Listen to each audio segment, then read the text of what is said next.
the month of May. It is the Women's Month once more because in May we celebrate women, most especially mothers, those that raise us and those that take care of us. And to mark that, today we have a woman with me in studio by the name Wacuka Kabute. She is a phenomenal woman and a migrant worker in the UK who, with time, has found love in advocacy. Throughout her life, she has been from Kenya. She will tell us a little bit about that. It's been a very interesting series talking about the issues that are affecting migrant workers. Our first episode was done by lawyer Kevin Karue from the UK, who talked about the certificate of sponsorship issues, and then we came to lawyer Ngetech from Texas, Dallas, who talked about migration issues happening in the United States. So today, we bring you to the root of these issues, that is the people that are affected by these policies, and hence the guest in studio today. Welcome, Lydia Kabute. Thank you so much, Maria. I appreciate such a good introduction, and thank you for having me. I hope we will learn some from our interaction today. Okay, asante sana. So we're going to switch between English, Kiswahili, and all the 42 languages in Kenya. Should you be able to speak them so that any Kenyan who is in the diaspora can continue engaging with us? Please follow us on all our social media platforms, the Kenya Diaspora Media on Twitter, Facebook, Instagram, and TikTok. It is being broadcasted live on Facebook and YouTube. Send in your questions, whatever you would like to ask her, whatever clarifications you would like to seek, and she is definitely going to answer them to the best of her ability. So she is Kenyan, and aren't you all curious where from in Kenya? My name is Wacuka, as you heard, and my heart, and I was born in Kenya. My heart is there, and that is where hopefully, if anything goes well, I'll come back and I'll also be buried there. So yes, I am from Central Kenya, Kirinyaga to be specific. And yes, Kirinyaga Ngariama location.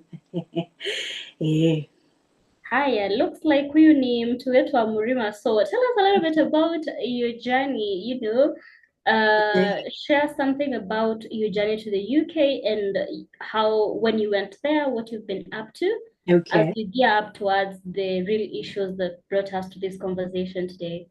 Prior to that, allow me to just give you a very sneak preview from my past and what motivated me to come over here, and maybe just the circumstances there that influenced my coming into this country. So I would say I am a career woman. I have been for the longest time because I recently turned 40, in fact. So definitely it has been quite a while, and I've been working for quite a while. But in June 2021, I lost my job. And after I lost my job, I have a second passion. In fact, that's the first passion the second passion after God, and that is good governance and policy development. Policy, just working with development of policy, articulation of policy, manipulation, and just the monitoring and evaluation. And that is what, basically utter communication, and that is what exactly I'm passionate about. In that, there's also the politics part of it. And that is something that was inculcated in me from way back with by my grandparents, by my parents, and also somewhat influenced by my siblings. One of them is my second-born brother, and he really loves politics. When we were young, it was all politics. So after I lost my job in 2021, June, and that was at the peak of the campaign period, I definitely transitioned onto my other passion, which is politics. And I supported people. And even prior to that, if I can say from 2016, I have been an ardent and a very active person in politics, not at the forefront, but at the background. I've written manifestos. One of them I wrote for a governor who is sitting currently, but yes, I wrote one. I've written many manifestos together. It was a collaborative effort, but the person who is doing most work, the MCAs and some MPs, like 3 or 4. So when I transitioned into this other side after no job, it was easy for me to just go and blend into that. And I attached myself with one of the gubernatorial candidates, and unfortunately, she did not win.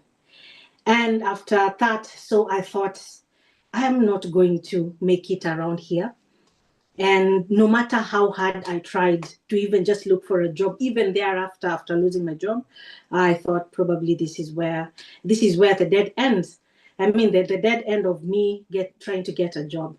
And a friend I had met in 2013 during the same politics, but I was not quite active then. But I used to follow them ardently.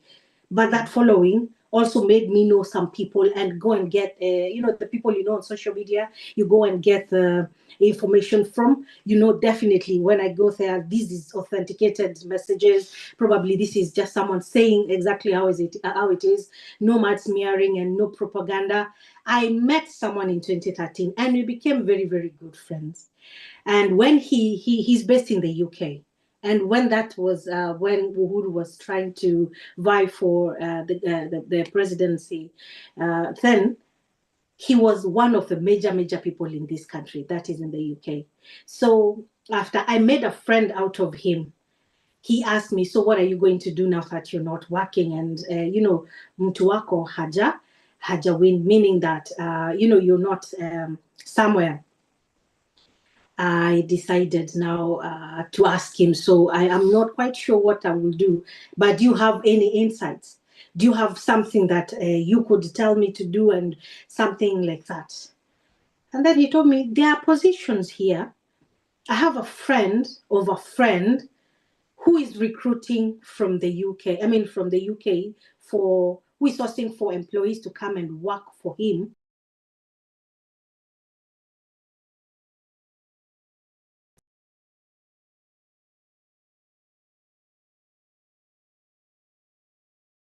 Knowing that I did not have money, I did not have the means, but I, with faith, I said, yes, I'm ready to come and I will come.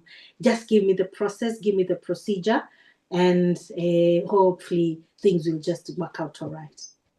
That was in September. No, it was late August 2022. And now when I came over here, after the many, that was transactional. It was transactional. So definitely with that, the certificate of sponsorship, I'm trying now to bring that to this. When I came here, I found someone. The people I was told have jobs, did not have jobs. Oh, no. The people I was told that they would come and I would work for them. Actually, they did not have, sufficient work for people like us, but we paid. And after that, we were left on our own. Oh, no. If I can just linger on there, because when I came to Papworth Everald. That is where I was picked and I was taken to Papworth Everald. And it was not kidogo money, it was a lot of money. And then after 1 week, we were told, we want that house, look for your houses, get off, go away. It is someone who came without money. Because that was the year I also transitioned my children from, primary. One was going to secondary school. The other one was also from the lower junior, I don't know what it was called, CBC, now transitioning to the junior secondary. So definitely loads and loads of money I spent there. And when I came here, I think that was the last blow I had. When it came to, I did not have anything. But I told Mom whatever was happening. And we would always, just keep liaising. And we were almost communicating with her and my dad every day. But me, it was crying because the things that I expected did not turn out to be what I was told. Yes. So the person who sponsored me here told us to vacate. And I went to another place called Peterborough. Peterborough. So Peterborough, okay, they call it Peterborough, but it's Peterborough. And after I went there, he told us, because it is a lot, it is a group of us who just went and congregated somewhere, and then they were, telling us, and when one was being told the other, you just definitely know about the other. We discussed. We were told, go and look for houses to clean, go look for hotels, or go and do anything you did or you can do for you to survive. Because for me, I don't have much work to give you, so don't depend on me. I went on my knees and I told God, now this is the end. And because I'm not going to do this again. But is it really your wish that I go back? And then I called Mom, I told her whatever was happening. And now anger was building up in me. Anger was vibrating inside me because you had spent money. Yes, I spent money. This is hope, and that is being dashed. And this is someone who is taking advantage of another person, taking advantage of another human being, because now that is tantamount to slavery, modern day slavery. It is not in bold, but it is there. And we are doing this, I'm doing this particularly to make aware the other people who might not be here already that these things are here. And not just in the UK, this is just an excerpt, or this is just a small society. It could probably be in the US, it could be probably in Dubai, it could be in anywhere, probably anywhere. And we've had stories, so this is rampant. After I talked to my mom, let me go back to the story. She told me, what is your employer saying? I called the employer that night. And I told him very harshly, it is either you give me back my money, take me back home, or give me work. Because I am stagnated here. I don't know what steps to do. I'm not even sure what I'm going to do next. And that was 3 weeks after I came here, because I came here on the 14th of February 2023. I've not been here long. But I was also talking to people when I go to the shop. Most of them are the Asian people, the Hindus and Bangladeshi, Pakistani people, definitely migrant workers. And I would ask them, they definitely don't want to get involved, but you wouldn't miss one or two who will tell you, we don't have work here, but I think if you went somewhere, you would find something to do. You might find something to do. So I started, networking slowly. Within those 3 weeks, I started networking just slowly and, trying to get the scope, trying to understand this society, this new found society. I don't know how and what to do with it. And after I called this person, let's go back there, I told him, you either give me back my money, take me back to Kenya, or give me work. Those are the 3 options I'm giving you. And I don't want to stay in a crowded room. I don't want to stay here like being herded. I feel like I'm not even sufficiently a human being. So with all these, I need money to go and rent my own house. In the first place, before you decide what to do, I would want my own accommodation, and I really want it. He told me, no, that is not how it goes. I said, no, Mimi, I'm not the other people you come and you tell and you coerce into submission. I will push back, and you will not really like it, because I will push back, because you destabilized me. I came here to work. I came here to earn some money, and the way you enticed us from home, you were like, come, there's loads of work. You come over in social work, to be specific. So come over, there's loads of work. And that was just a way of trying to entice us into the money. Exactly, to chuck money. And we chucked loads of money, up to the tune of many. Give me a figure, shock me. It could be a lot, and it varied differently. And if I was to say, I would put it at 5 grand. I mean, £5,000. Oh, that's a lot. Yeah, that's my Kenyan brain is trying to convert how many thousand Kenyan. Then it was at 126, 130 pounds before I came. But right now it's quite a lot of money. And when I found myself here, this is the treatment that you're giving me.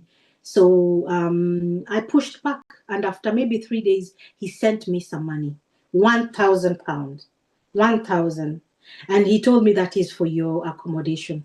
Within that week, I had applied for jobs. Like there are places and platforms in this country where you apply for jobs and you get feedback. That is something that I was also informed during my interactive episodes with people. Yes. And one of them was Indeed. The other one was CV Library. I only knew two at the time. But as I applied, they would come back. And that gave me some hope. So one of them was a Tanzanian, a lady called Joyce. And she called back. And after she called back, she told me, I saw your CV, I saw your application, and we are trying also to recruit people. Could you please come? Let's see how you're going to work. And I came from Peterborough. I went to where? In Hertfordshire. This is Cambridge, but now I am relocating now 3 weeks after I've landed to a place in where? Near London. It is not too far from London. It is in Hertfordshire. So that was quite a distance. And out of curiosity, Wacuka, I understand that sponsorship usually means that you work for one particular employer. Like the employer that does sponsor you is the one that makes sure that you stay in the UK and your visa is valid. So how come do you transfer from the person that brought you and now you have a new job? How is that legal? In 2023, before the 20th of August, 2023, you would work for any employer. Oh, okay. So this is February, March. So I was within the scope. It was still not restricted then, because it started on the 20th of August, 2023, and this is prior. This is in March, the first week of March. So there's still 5 months there that we are talking about.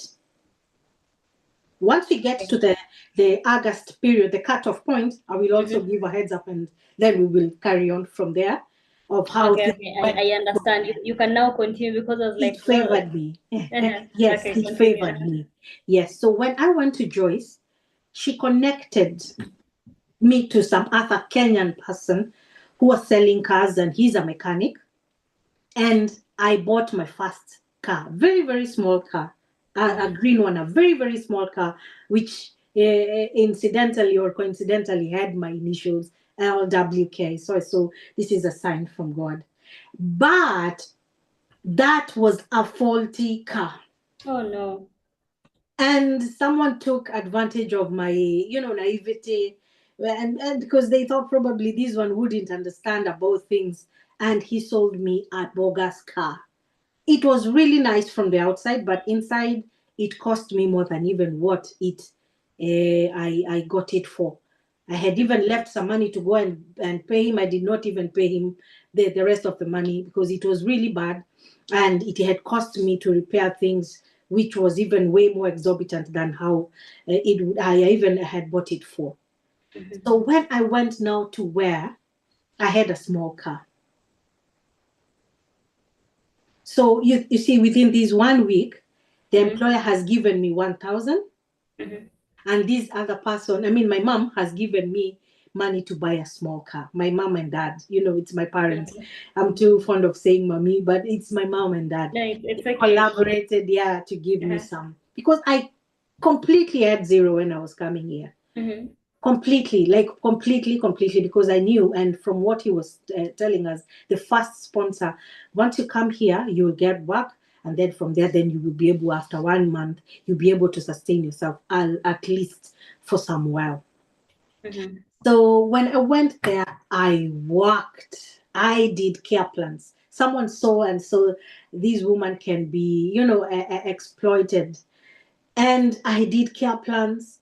I used to drive daily from where to Aylesbury. That is 50 miles. Like that is 66 miles. Wow. Yeah, I mean 66 kilometers to and from, and I would not get late. I never get late. And so when I went there, she used and misused me. And then at one point, she told me to lie to our potential clients because she was also sourcing for clients, and told me when you go there, lie that you have experience, lie that you're able to work with them. And these people were very and severely, I don't know what word to use, but is disabled okay? Can I use that? Able differently. Able different. I think that would be best, better, and thank you for the correction. So they were really that way, severely. And I thought, no, me, I'm not going to work with this. In case of anything, I'll be the one in jail. Because first, the things that we learned, because we, from September to October to November, I did many courses, many, up to the tune of 34 courses. Oh, wow. Yes.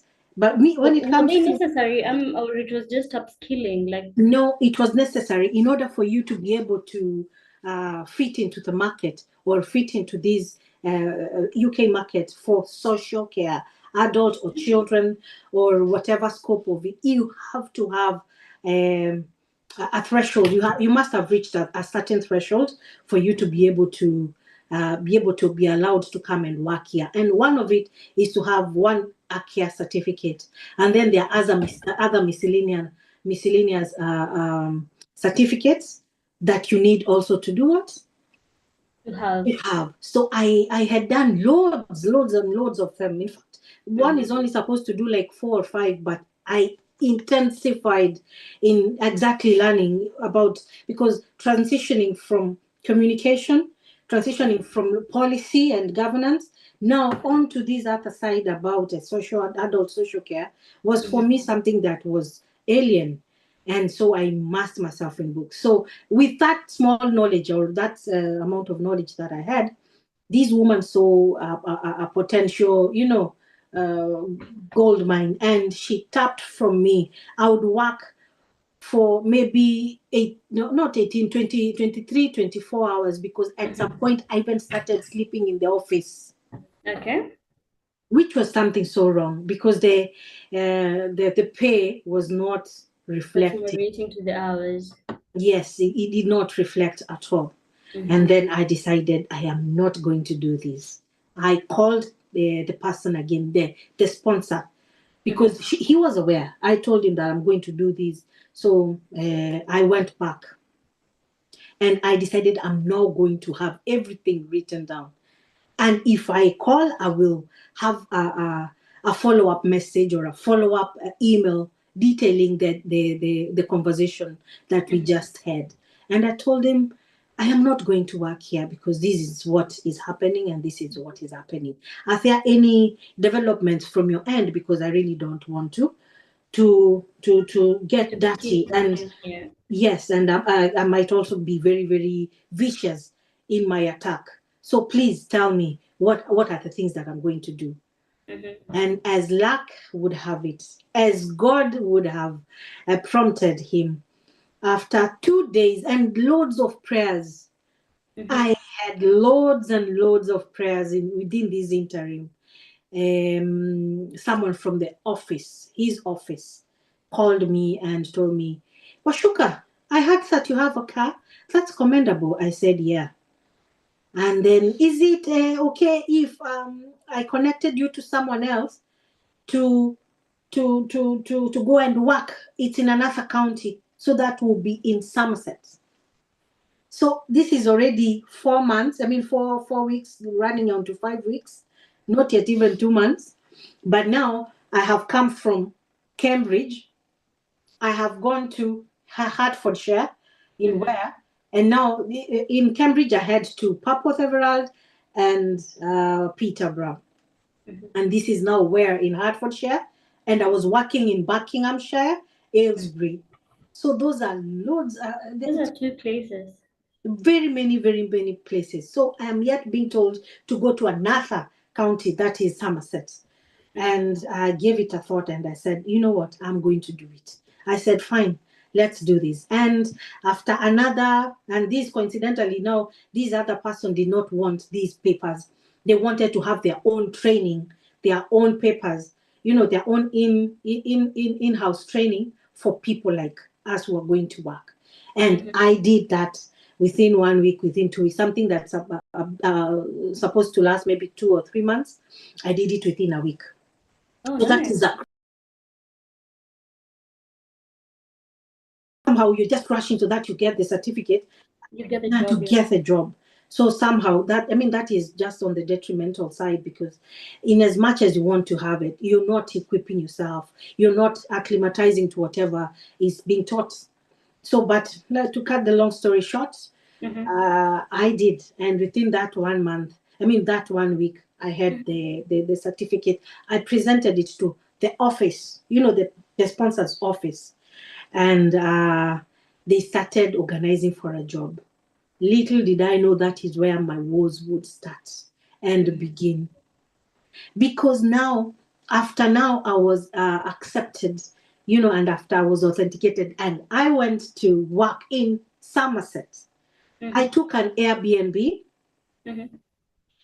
and I had to tell this person to return my money because I had only stayed for, the deposit part, the money that I had in where I had a deposit for 1 month and rent of £900 for a single room. It is not single room. It was it's one room but had a toilet. It was a home of multiple occupancy, but the room that I had, because there were all men in that house, it was a room with my own toilet and bathroom. So that made it a bit expensive. So, and another 1,000 for electricity, deposit 900, and electricity and water. So it was a deposit of £1,000, which did not come. But later on, much later, he sent me. So I went from Hertfordshire to Somerset, and I went to an Airbnb in a place called Marston Magna. And the company I was working for was in Weston-super-Mare, and they had shifts, or they had work in various places in Somerset, from Street to Glastonbury to Highbridge to Barnum-on-Sea to Bridgewater, and maybe a place called Brentnall. There are so many places, and that was loads and loads of traveling. So when I went there, my car broke because it was too far. I skipped it. From the third day after I went to Somerset, my car broke down. It just couldn't handle, and it started even smoking. And it would, just removing smoke and stuff like that. I skipped it. I told the what are they called, the people, the towing company, to come and tow it away, and we even just go and sell it as scrap or whatever. I called this person and told him, my car has broke down, so what are you going to do? And he told me, then you come back. I said, I don't even have money for coming back, so how am I even coming back? I only had money because traveling here is quite expensive, especially. Having a car makes it easier. Sorry? Having a car makes traveling a bit easier. It makes it a little easier, and not even a little, quite easy, because even for you to have that car, you're exposed to many clients, you're exposed to many, accessing places that only cars can, and especially in Somerset and Dorset, where I have been. I will talk about Dorset later. Transport networking is not good, because this is largely an agricultural county, and there are vast lands, very big chunks of land. And so and it's rainy. I don't know, it's very beautiful.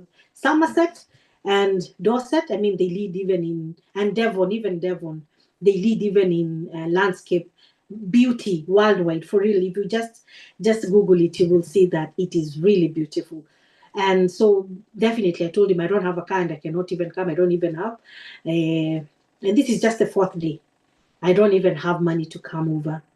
And he sent people with a car, which was also faulty because it was showing the engine light, but I had to make do, and I did. This person I've worked. He would pay me after so many ulcers. I would cry, work for them, and definitely now, because he's the one who looked for the job for me, they would pay him. Then he goes and gets his money and pays me what he wants. Oh, wow. How is that legal? It is not legal. Absolutely not legal. So that is where I'm trying to edge into the place and whys that I will answer later. So he's my sponsor. So he's identified someone with shifts or, some other company that has work. And now he's sent people there. I was the first one, in fact, to be sent there just as a I don't know, just to try and see how things are going to be and work out. And after I went there, he would be paid the money, he would not pay me. And he said I have a loud mouth because I'm talking. Why are you talking? I don't trust you, even using my car.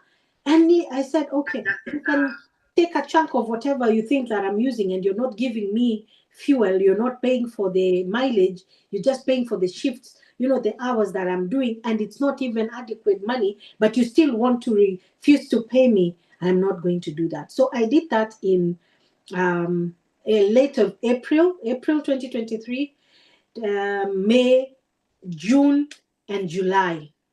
Still within that scope of you can traverse through anybody. At the end of July 2023, I've had enough. I had had enough. I did not want even to see him or to have anything to do with him. I went to a family that I had met on Facebook. Someone, the way you just look at someone and then you see you have many mutual friends. She has sent you a friend's request and you just accept it. And when she looked at my profile, she saw like I was in the UK, and then she asked me, hey, are you in the UK? I said, no, I'm not. Why are you asking? No, I mean, your pictures, some of them, they look like you're in the UK, and the places that you're in are in the UK. And I said, yeah, probably it's Photoshop, but because I did not want to give my information. Your identity, yeah. My identity away and stuff like that. But later on, I opened up and I told her, yes, I'm in the US. I'm in the UK, and yes, I'm looking for work because right now the way things are not looking very. It's very glim for us. And she told me, you can come over, we can speak, we can talk, we can share. And I went in July to her place in Poole, that is in Dorset, another place. And this is the time I'm also struggling and I'm really fighting with my employer over payment because he's being paid, but he's not paying me for my work.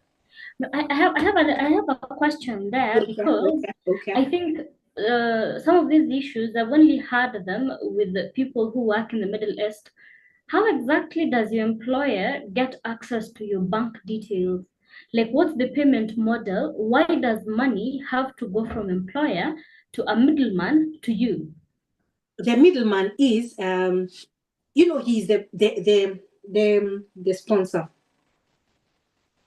And then he identified another person who has work, has a company and has lots of shifts.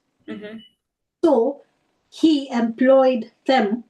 I mean, he's the direct link because according to the lady now, the person that we still speak with the lady, the owner of the company, he told her that he pays them handsomely and he has to be paid. I mean, he has to pay the holiday pay. He has to deduct the PAYE. He has to do everything so that we will remain legal in this country. So he sends the money to him for paperwork. And then after deducting those things, he will give us the remainder. And as a sponsor, definitely, he has your details. He has your every detail. So that was the agreement. And you signed a contract to that effect? Yes, I signed a contract to that effect. Yes, I still have it. Yes, yes. But so he was being paid, and then he would pay us after deducting the PAYEs and the things that he deducted, and that you would remain with almost zero. In July, I had had enough. So I went to this lady and I told her, things are not looking up. So I don't know where to start. I don't know where to begin. And I don't know anything. And I had also started networking with people. I had gotten into communities. I would go and volunteer because there's no work. So I go to a church and volunteer to do something. I go to, social halls. I go and volunteer things. And then I would network with people, mostly in this area or in that area, the Somerset area, Dorset area. It's mostly people of the descent, their descent, the white people, the British descent. So there are no, people of my color. So many of them, or even the other people, migrants, or the other migrants' colors. So mostly it is people here. So I migrate. When I came here, I started networking, and it started immediately because I would just go to a Tesco. Tesco, that's a big, very big store. It's a chain store, and I would help people to carry their bags, and they'll say, "Oh, okay, you look a bit tired. Let me just push the cart for you. Where's your car?" And I would say there, if you have anything for me to do, even if it is, washing cars, washing houses, let me give you my number. You might have someone, you might hear someone who has someone who wants to have this. And that is how I networked. I started network. I went to a counselor here, in Yeovil, a place called Yeovil. She's from a place called from it's from, but with an e at the very end. And she's a Kenyan. And I started talking to her and telling her exactly what it is that I'm experiencing, what I will do and what I can do, if there are any way out, if there are ways out for me to just go and cooperate somewhere else. And I really networked, and that is something I want to emphasize on when it comes to going to any new country. First is your behavior. It has to be not saintly, definitely. If you're not a saint, you cannot be a saint, but it at least has to acclimatize or to be good enough for people to see you as a good person, and in order for you to integrate into any society. Exactly. I did not go there with pride. I did not go there with the mentalities that most of us go with. I went there with the mentality of service and cooperation, collaborative approach to anything. You cannot make it on your own in anything in this world. It has to have someone else's hand or someone else's push for you to be able to make it. So I came up with that thing, and after all these, just going and getting to know people, getting to know what they do, getting to know if I can help. They started, trusting me slowly, gradually, and they would send me here. You can come and, give out the food banks, because I also used food banks at some point. Because when it was too bad, it was too harsh, I definitely need food. And food banks is free food. And I used them as well. For some while, I did use them. And so they would use me, and then at the very end, they would give me vouchers, they would give me money, they would even refer me to places I would get help, and it really assisted me. This lady, on the other hand, God was using her. She went and spoke with the employer, and the employer said she can employ me. Okay. So I went now from Somerset, I went to Dorset. And I told this person, I'm not bringing the car. The car helped me move. And there's no way I'm going to spend all that money. You've not even paid me my money. I have loads of expenses, and you expect me to go an extra mile and to use an extra coin for me to be able to be comfortable. Come for your car. I am not going to bring it. So if you want your car, then you can come for it. I am done. I'm so over and done with it. So I moved then again to Dorset. So that is where I settled, and that is where I have really been advocating. In my house, I took a 2-bedroom house, anticipating that my sons would come over, but they did not come. And they were denied visas on the case of their father is taking care of them back in Kenya. Oh, no. The father is an absentee father.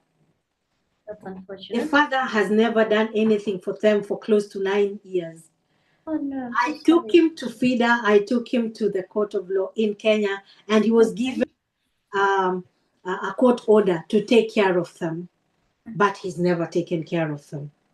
That's really bad. Even almost he even came to the UK just before me without telling me, so that at least he will be able to avoid and dodge the costs, because it was too bad. After 2 terms in 2022, he decided, no, I'm not going to do this. So he came to the UK. And with my interactions like that, I got to know the right places, the right people. They took me to the embassy. And with the embassy, I got to know people there, the High Commissioner, who was really helpful. Manoa Esipisu was really a helpful person. We made friends. And then he would also guide me and tell me, this is the direction to go. This is what to do. This is what to expect. This is what it is. He was really helpful. And also the office at large, there's another person called Jane Nyambura there. They are just very good people in that house. And they even asked me, did you register with the embassy when you came? I said, no. Is someone supposed to register?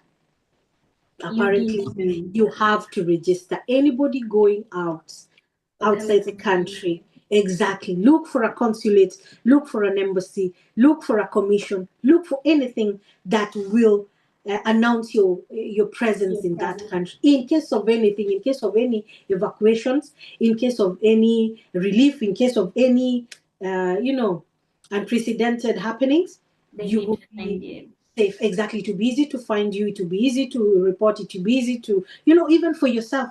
Because even if the people don't know and you're trying to maybe maneuver your ways, they help a lot. So one thing I would also tell people is to register with a consulate, register with a commission, register with the embassy, whatever, represent Kenya in your country. So that is one thing that I've also seen work for me. And from then, I was also introduced into another segment, which is now purely advocacy, and that is a union. A union is just basically togetherness of people, a voice within a group of people with reasoning and, trying to advocate for one's rights, workers' rights.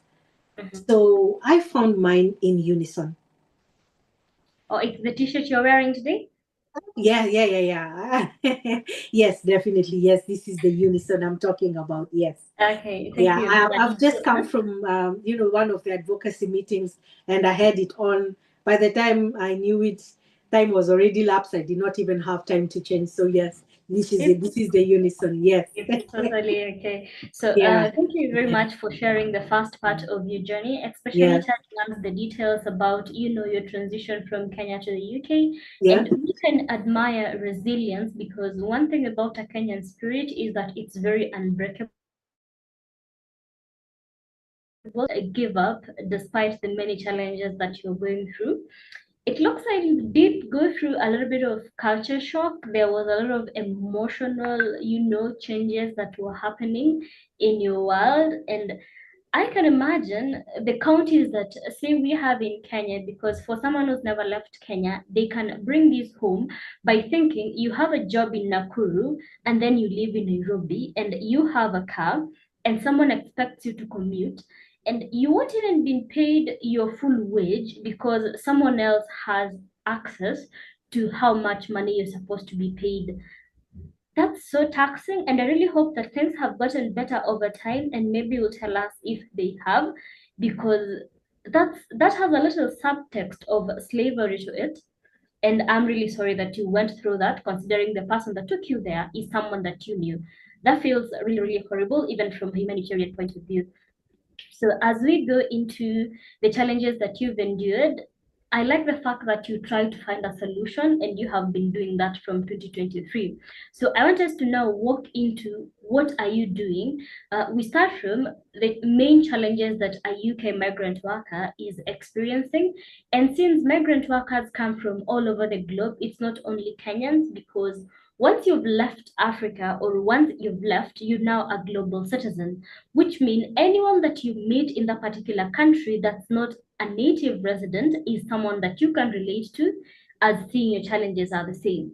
So I want to hear a little bit about what experiences are you guys going through, and the concrete actions that you're taking to make your working conditions a better place. Thank you for that, and I appreciate the question. I will answer it in two dimensions.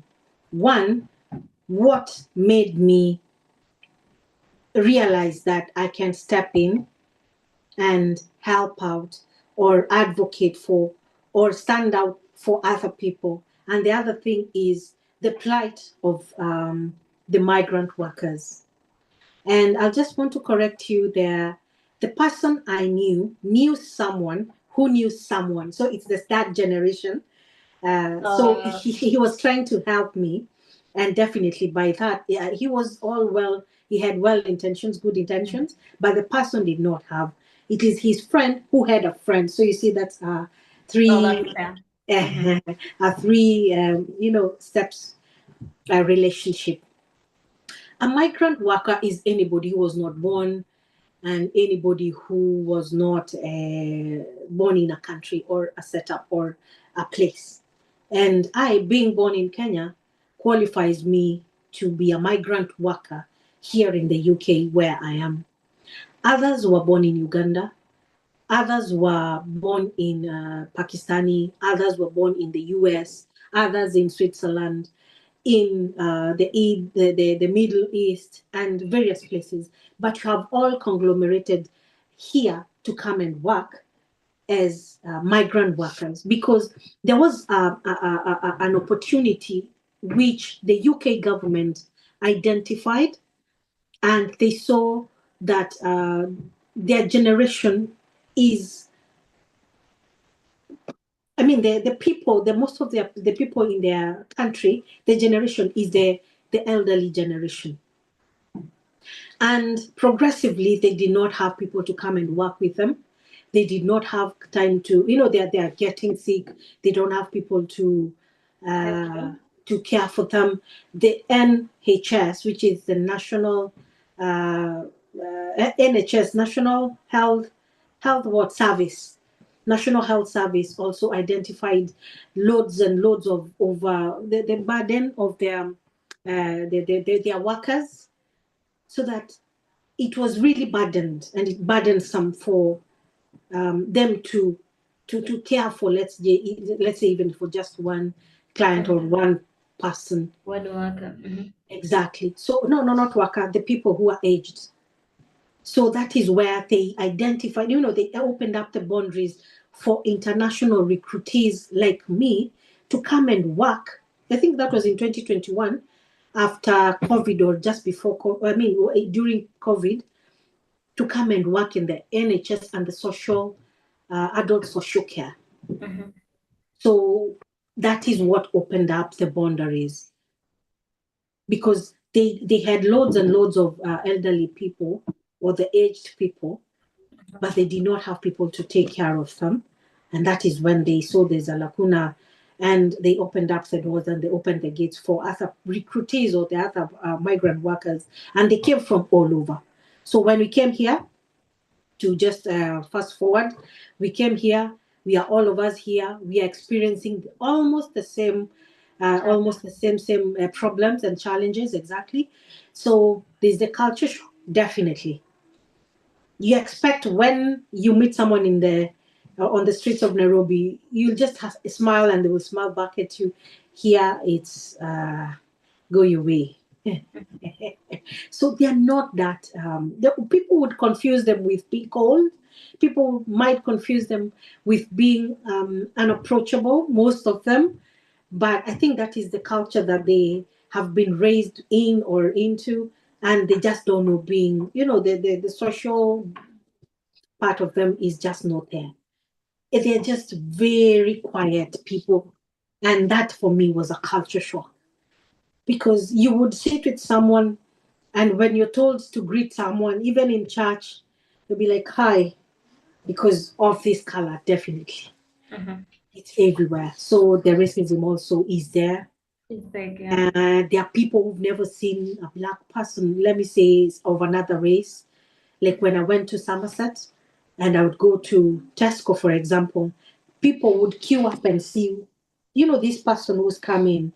Is she a real person? I don't know. That is what I got from the stairs, from them, and I was like, okay, so you've never seen a dark person there before? And true to what, probably they had never seen one because it was in the deep interior places where it's just the plantations and nothing else. So for migrant workers, we've been tasked with the task of caring for everybody, and it is our primary duty of care. Okay. So even when you go there, sometimes even the people you're trying to help are not quite good, and in fact some of them are really, really bad and can use very bad racist slurs and language, and you will be called names sometimes. So a migrant worker endures a lot.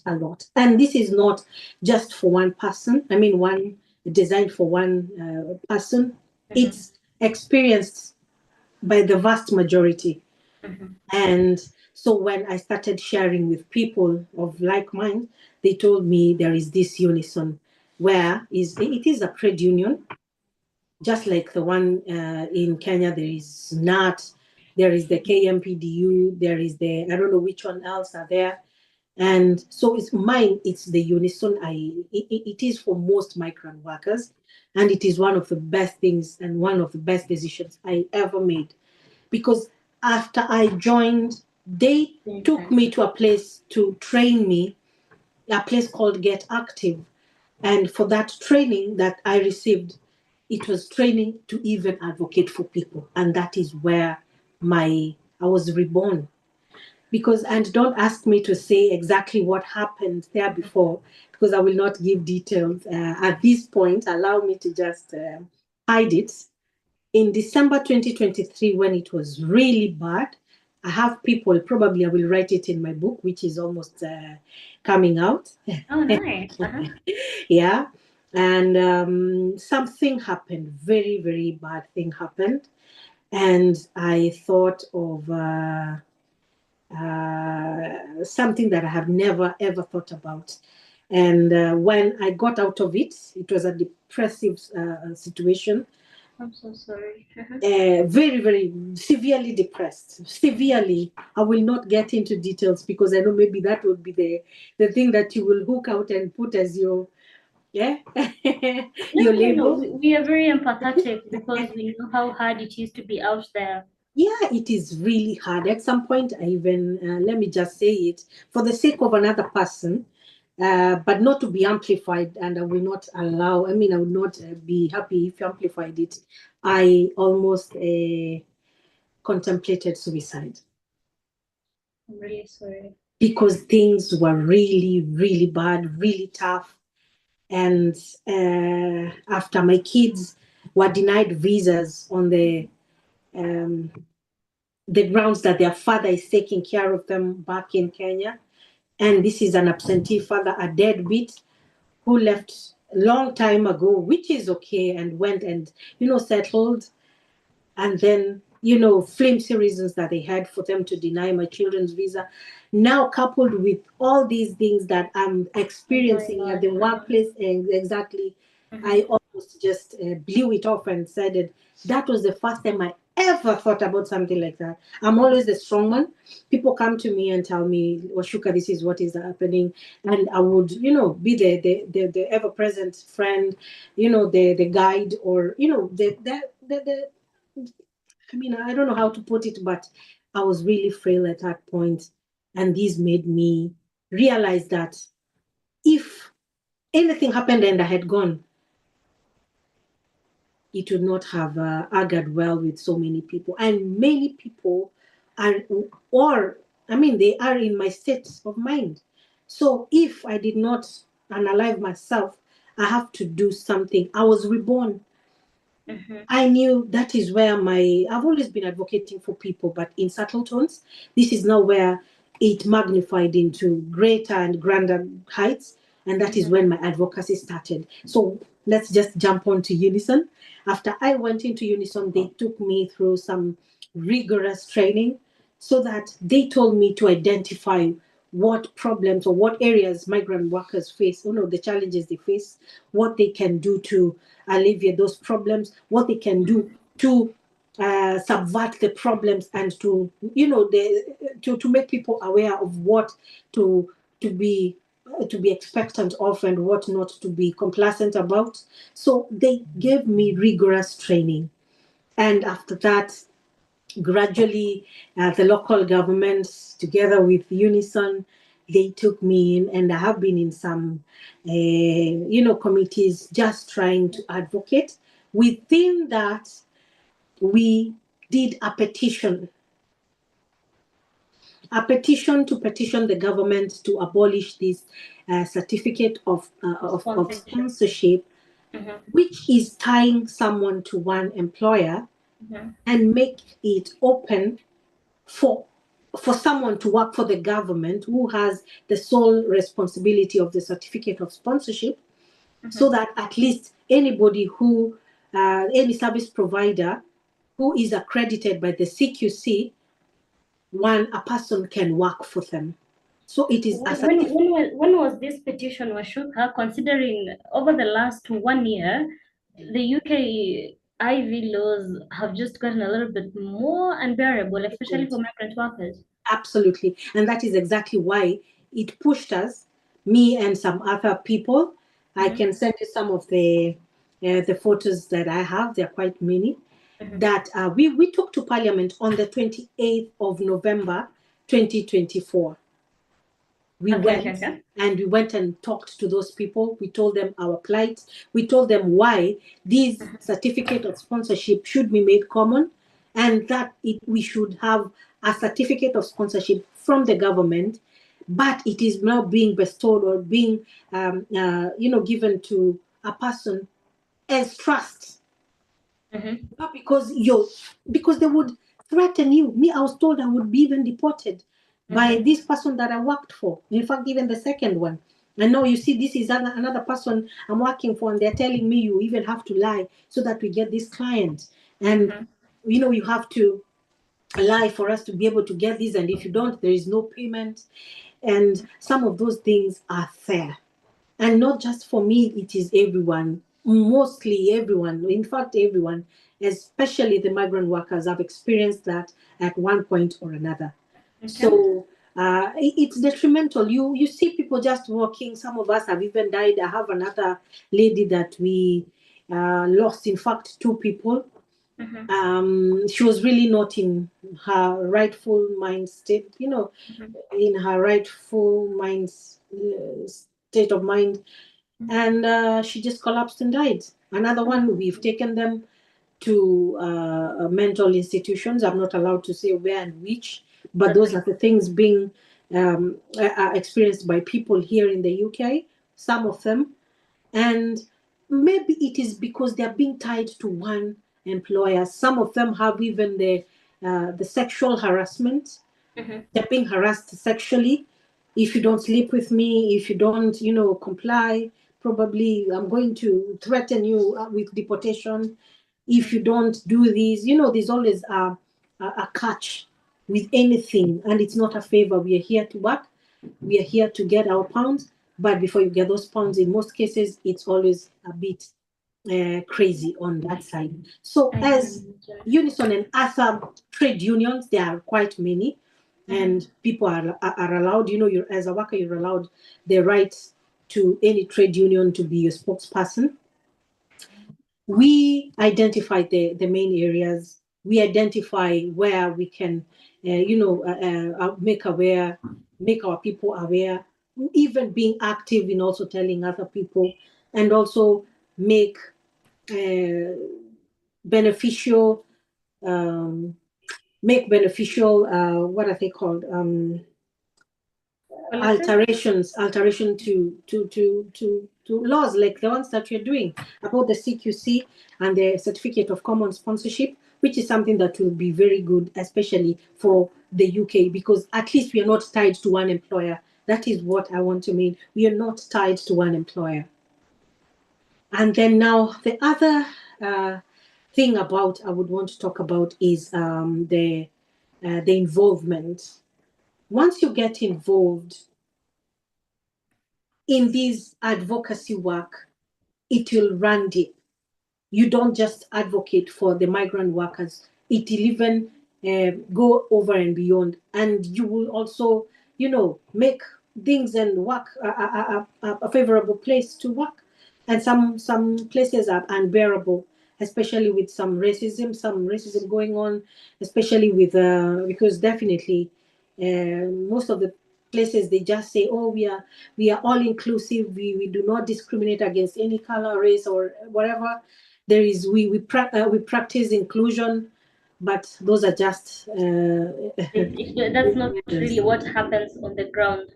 It's not exactly what really happens. But once you make people aware and have them get involved, have them get to realize what is happening to them, and giving them a voice that can speak out on their behalf or speak up as your individual, then I think that is the strong point of having a union. And advocacy is not just for one person or a group of people, it's for everyone. I can see someone being maltreated somewhere and I'll not keep quiet. You exactly, you just pick up and you speak up. Yeah. So talking about advocacy and some of the efforts that are going on to make the world a better place. Can you hear me? Yes, I can hear you. Okay, there is something that we are supposed to talk about in terms of you have found yourself in the UK and you have lost your license. There are currently efforts to make sure that people continue working in terms of the international adult social care. There's something that the current UK government is running. So how is that going, and is Unison maybe a part of these advocacy issues? Is this something that we can see working out long term? In January, to make your question very clear, the same question was raised. And as Unison, I'm talking about Unison because that is what I am standing for. That is where I have some information about. We came up with a migrant worker charter. Some of it is immediate because there are people without sponsor licenses, the sponsorship licenses, and they have been revoked. So there are people without sponsorship as it is. Because much later, as I had already told you, I probably have not told you, this person lost their the initial or the previous sponsorship. I mean, the sponsor. Exactly. He lost his sponsor license. So definitely that left so many people without license. I mean, without sponsorship licenses, the COSs. So them and among other people, that is the most immediate want, or that is the most immediate need that you have, so that at least you will enable them to get other jobs while they are still in the UK. It has been quite easy and hard, but I don't know how to put it, but it has become a bit easy to get even work within this period, because at least there are people who are looking for work, and instead of recruiting from overseas, which is a bit exorbitant in price, they are opting to incorporate or to bring us on board within those that they still have their licenses running. So this is something that is ongoing. It's not like an effort that is still in the works. No, it is ongoing. The people have been given loads of email addresses and phone numbers to reach out and tell about their to tell about their need, and it is something that has been broadcast as well. So this is something that is going on already, and that is the immediate need we need to address. And there's also within the unison, we have the moderate or the medium term charter, migrant worker charter, which also addresses the certificate of sponsorship, how to run it, which is something that we really need to put into perspective, and also how to manage it. Because even if it is now the government and it is a certificate of common sponsorship, then it will be the implementation part of it, the monitoring and evaluation also, the part of it is also inculcated in this medium term migrant worker charter. And there's also the long term overhaul of the adult social care. So as Unison, we have identified 3 areas in the migrant worker charter, Unison migrant worker charter, that addresses the most immediate needs, that is also potentially going to address the medium term needs, and also the overhaul thing that is in the long term, so that something like this doesn't recur. Something like this, which is a bit inhuman, it's not even a bit, it's really inhuman, doesn't recur, doesn't recur again. So yes, there is that point. Does that answer, or did I miss something? Well, you have answered that. So talking about these changes and what is happening in terms of efforts to make life a bit easier, are families being affected by, if you've lost your certificate of sponsorship and you had dependents, what happens to them? And legally, where do you stand? It will also depend on the visa that you have. If it is still in operation, if it is still valid, then you definitely continue staying until probably you find work. But if you don't find work, it's inevitable for you to go back. Okay. Families are also being affected adversely because without a certificate of sponsorship, as it is right now, nobody else can employ you. Okay. But they are trying to adopt and bring us on board. The people who are without the certificate of sponsorship. But most of the people, they just keep bay. You're already sponsored, wherever it happens. It's hard to come by work. It's a bit hard when you have children, and makes it even, and families, and makes it even worse if you don't have someone to help. But as we were told to go and talk to our local governments, and at least through the numbers that were broadcast, definitely you would also need some help. I mean, you would also get help from the places that they referred us to. As you try to advocate for better conditions and better, maybe wages and even more friendly working hours, do you feel like it's an ideology that has been accepted? Do you feel like migrant workers really have rights or have a voice when it comes to bringing up these issues to employees and to even the communities around them? I would say yes, a very big yes. Otherwise, I wouldn't be here. Because I am exactly a representative of your question. They empowered us, they gave us those rights to be able to do advocacy work and talk on our behalf. So it has also given us the muscle to also go to parliament and petition our lawmakers, so that they make better laws for each and every person in this whole country. It has given us power to speak and talk out the evils being meted upon us as migrant workers, the inequalities, the non-inclusions, the racist nuances, and everything as a migrant worker. So yes, they have given us the space, they've given us the scope, they've given us that space for us to thrive. Okay. So thank you for sharing that. What are some of the changes that you would like to see in the migrant system going forward as an advocate to rights?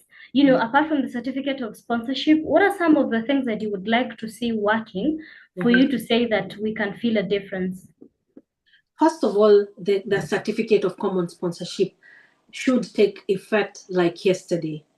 That one will enable you as a person not to be tied to one employer, which makes you very vulnerable and susceptible to lots of injustices to be meted upon you.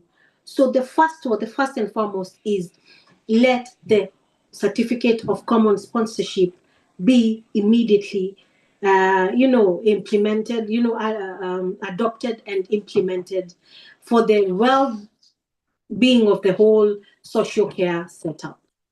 The second thing is just voices like advocacy, as you're saying right now, because with that voice, with that awareness for our people, they're able to identify injustices being met upon them, not because, oh, see, I just came here to work, I can work and I will work. But that is probably going over and beyond what they're supposed to do. But because they are desperate, and that desperate, I'm putting it in quotes, they just do it without questioning. So that empowerment of our own people, our migrant workers, it will enable ourselves, or will enable us to have a voice, a deeper voice, a larger voice, a shrill voice for each and every person out there to hear us. And the other one is about you asked me about the hours. The hours are right now, according to the UK laws, is 37.5 to 40 hours, and you can do an extra 20 hours if you're on certificate of sponsorship. So they're saying we can do less hours, but that is tentative. So that one I will not mention, or I'll not tackle too much, because I'm not quite informed about that. But I think for now, I think those hours for most people, because it's doable, and sometimes it's because it's a full day, then someone sleeping in, and stuff like that. So I will not quite answer that conclusively, and leave it for people to comment, ask, or even share. Or if you have more information, you can also share it as well. Okay, so well, I don't have information on that, but however, we do need to come to the end of this. Okay. And our final question is, if you were to speak to change makers and decision makers in immigration, what would you tell them? What is the first thing that they need to start doing to make this better for you? Because they could have a plan, yes, but you're the people on the ground, you're the people experiencing these challenges. What do you need fixed, and what do you need like right now? That I have 5 points that I would want to say, 5 or 6 to that regard. And the first one is for the visa independence, because after the probation period, or the contractual period, probably you can say 3 months, don't be tied to a particular employer. So give us a visa independence, so that you're not tied to any single employer. And that is where the certificate of common sponsorship comes in. And then there's also the mandatory cultural competence training for both employers and employees, and also for the managers, because most of the managers, they don't have the competence training for culture. They don't know, they think the people they are recruiting also must have the cultures that they have, and probably we don't have. And if I have to speak, probably I could be too loud. I'm not loud, but I know someone who is very loud, and that's just their way of talking. But they are considered rude. They are considered, unculturalized. They are considered too many things, and probably they are seen in a negative way because they haven't. The managers have not gone through the cultural competence training. The same applies for employees like me. When I come here and see someone says, oh, just dropping a word, and you're taken aback because you're not used to such words being used in a corporate situation or a corporate setup, you're supposed also to have that cultural competence training so that at least you will know exactly what you're going to meet, whom you're going to help, how you're going to handle such instances. And as well, there's also the pathway to settlement, which it's a reward of good performance and community contribution. Mm-hmm. So when it comes to the pathways to settlement, we call it the ILR here, the indefinite leave to remain, mm-hmm. and potential now for you to be able to be a citizen much later after that. After you have the indefinite leave to remain, then progressively you go and become a citizen. They have made that a bit hard, but now I think if they can have less strict laws just to reward good performance and community contribution, because we contribute a lot to this economy. We contribute quite a lot to the UK economy, because it was estimated that in the adult care, the social adult care department, it's almost 75% migrant workers who are working in there. So that would be also a place I would also want to be addressed. And the other one is also the inclusion of the migrant workers and voices in the policy making.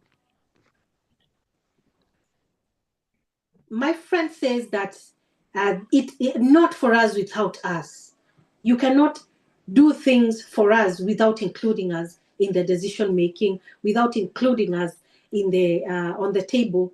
So you just want, this is what is happening. So include us as migrant workers in the policy making, and also our voices, let them be heard in the process of the policy making. And that is the fourth.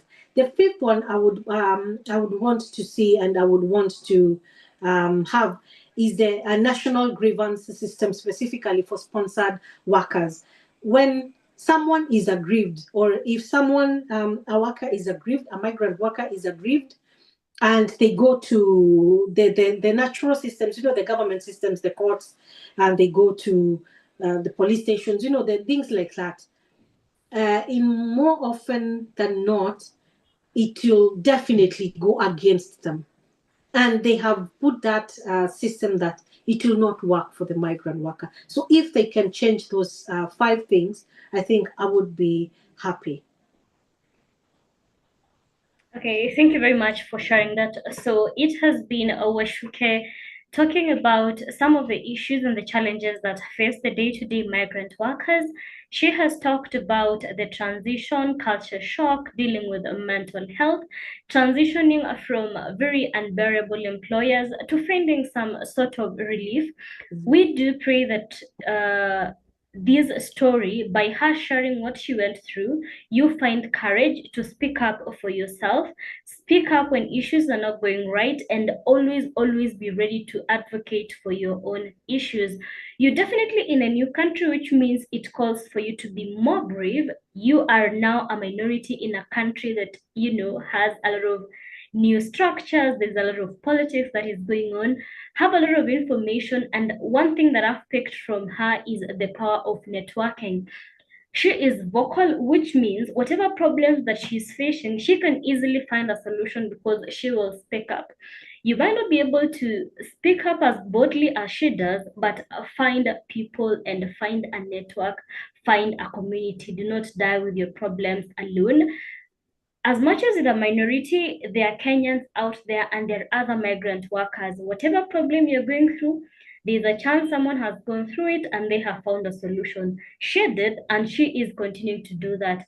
All the best in your advocacy work as you continue making the lives of those migrant workers better.